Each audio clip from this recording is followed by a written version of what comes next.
The truce ended before it even began. While the world listened to promises of silence over Kyiv, sirens wailed and missiles flew once again, and the Dnipro shook from explosions. Missiles struck the cities, drones came in waves, and talk of diplomacy crumbled to dust. And it is at this very moment that Donald Trump announces a major breakthrough in negotiations is ahead.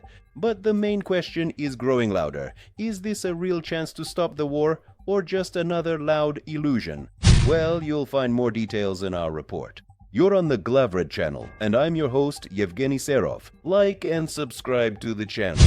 The so-called energy truce, which politicians and diplomats had been discussing in recent weeks, has effectively ceased to exist. Russia has once again struck Ukrainian infrastructure. Kyiv, Dnipro, and Kharkiv came under fire.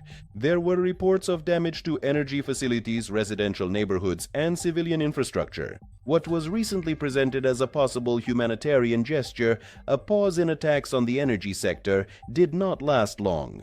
In practice, everything has returned to the usual tactics of pressure, strikes, destruction, and attempts to deprive the country of light and heat. Against this backdrop, Trump's statements sounded especially sharp. The US president claims that new negotiations are being prepared, which are supposedly capable of bringing about a serious, even historic result. According to him, the parties are close to some major agreement that could change the course of the conflict.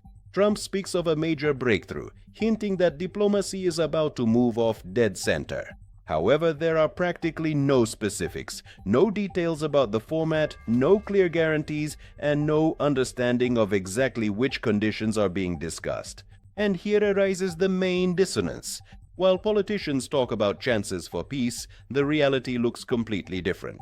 The war is not slowing down, and the shelling continues. The Russian army is not showing any signs of sustained de-escalation. Moreover, the attacks on major cities show that the Kremlin is still relying on military pressure rather than concessions.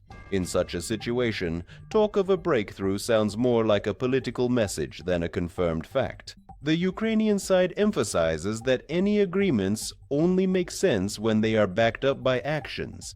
Without a real cessation of strikes and mechanisms for control, any pauses turn into tactical respites for the aggressor. The experience of previous months has already shown that verbal promises or behind-the-scenes agreements are easily broken. That is why in Kyiv, the focus is increasingly not on elegant wording, but on practical steps, security guarantees, air defense systems, strengthening the army, and international support. Experts are also skeptical. They remind us, negotiations by themselves do not mean peace. The history of this war has seen many rounds of consultations, meetings, and statements that ended in nothing. Moreover, Moscow has repeatedly used diplomatic processes to buy time, regroup its forces, and prepare new offensive actions. And if missile attacks continue alongside the talks, it signals that the focus is still on a military scenario.